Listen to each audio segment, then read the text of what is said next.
Easy part of my job is changing their hair color, giving them bangs, or giving them a shorter cut, or changing that outside appearance. If there were ever a time when you didn't feel beautiful about yourself, and you thought that you couldn't change the way you felt, you're wrong. When we're sick, we go see a doctor. When we need to tell someone about our problems, we see a therapist. Where do we go to feel beautiful? Hi, I'm Marilyn. Besides getting to work in an environment that is so cool and relaxed and getting to be who we want to be as artists, because we truly are artists, that's one of the things I really enjoy, that I've never had to change myself to conform to society. I get to be me, and then I get to share my passion of what I do and who I am with my guests. Hi, my name's Tanya Ballier. Been doing hair for 28 years. Tell us a little about yourself.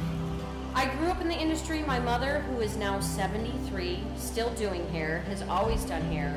She always owned her own salon. My brother and sister and I spent our afternoons and after school in Mom's salon, so it was kind of something that we grew up around. My brother and I both ended up in the industry, I guess just because it was in our blood. We knew about it, we'd seen it, we experienced it, so. Is this something you've always wanted to do? I tried going to business school, and I'm not that type of person that can sit behind a desk and do the accounting and do the economics and do a desk job. Cosme-Psychology allowed me to be creative and also make a living at the same time. Where did you first work? My first job was called Sheer Madness in the Villages. That's when hair was either permed or cut very short. And we had our weekly ladies that came in every Friday. They'd get their little roller sets. Every half an hour we had a client. That was my initial starting point of doing hair, which to me was a great foundation because it taught me how to design hair and really have a full impact of hair foundation. Where now, as hair has evolved into this whole gamut of coloring and cutting and highlighting and balayage and ombre, and it is truly an art now because we get to be more artistic. Do you remember your first service? I do not remember my first service because I was very young and very, very scared.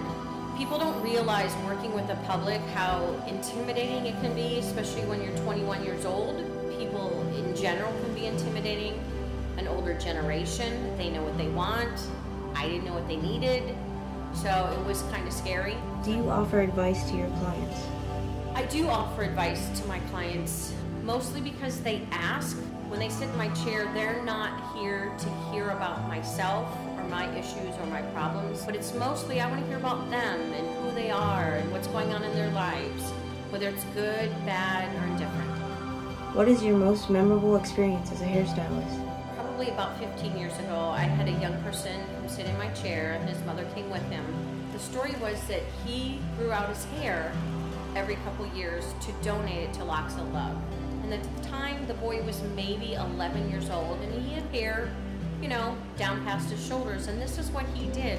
He learned about this organization and he grew out his hair in order to cut it all off to give to another child because they were making wigs for cancer victims. Do your clients ever open up to you? On a couple different occasions. I've met many people that come to me. They've been referred from other guests and they come in my chair and I'll sit and just chit chat with them for a few minutes before we even get started about their hair. I want to know who they are, what's going on in their lives, what kind of maintenance do they have, what they've experienced.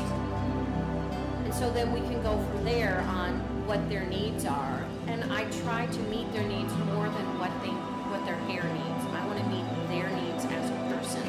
Have you ever made a client cry tears of joy? And I've had many guests cry afterwards because I changed how they felt. They want to hug me and I've just met them because I've given them this spirit that they get to walk out the door with and to just feel really good.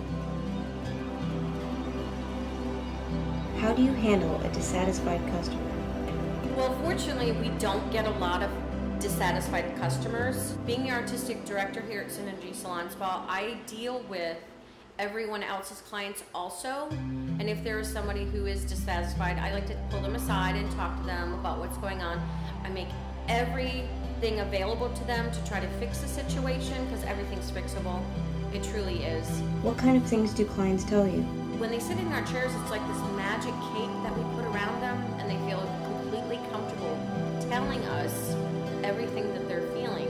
I've had gentlemen tell me that they're going to propose to their girlfriends. I've had people tell me that they're pregnant before they're even able to tell their partners. I've had people tell me about getting new jobs. Where do you see yourself in 10 years? I've been here in Mount Dora. It's Energy Salon Spa for 8 years now. The town that I live in is absolutely amazing. I love it here. I live 2 blocks from here, and I work in this amazing salon. And God willing, I'm going to be here in another 10 years. In what way do you feel you change people's lives?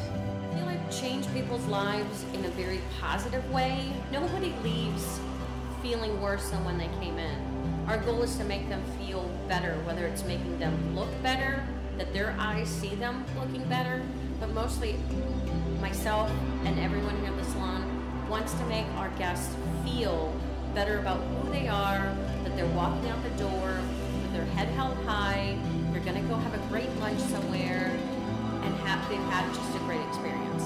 Have clients told you you help them? I've had clients come back and tell me that I've helped them in certain ways, whether it's they felt good about themselves having to deal with a confrontational boss that they had to go to, or feeling good about themselves when they've had to go spend time with possibly their in-laws that may not be the most comfortable place for them.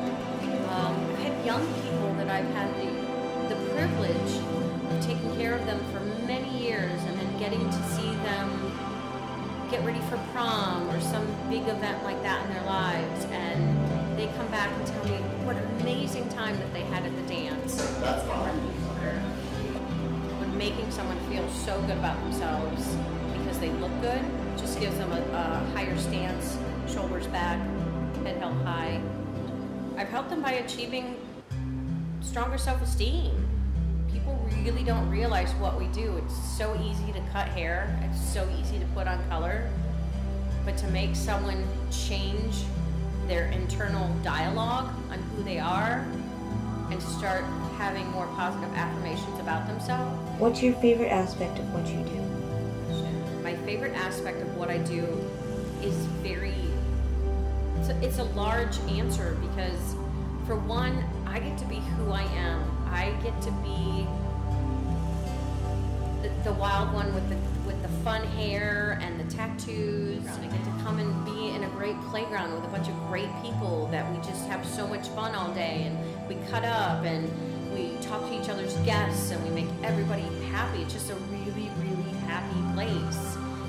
The minute people walk in here, they feel this great energy that they know that they're excited to be here because they're going to be chatted to, and they're going to chat to other people in the place, and it's just a really positive energy that we bring to our guests every single day. They say beauty is more than skin deep. The scalp is a good place to start.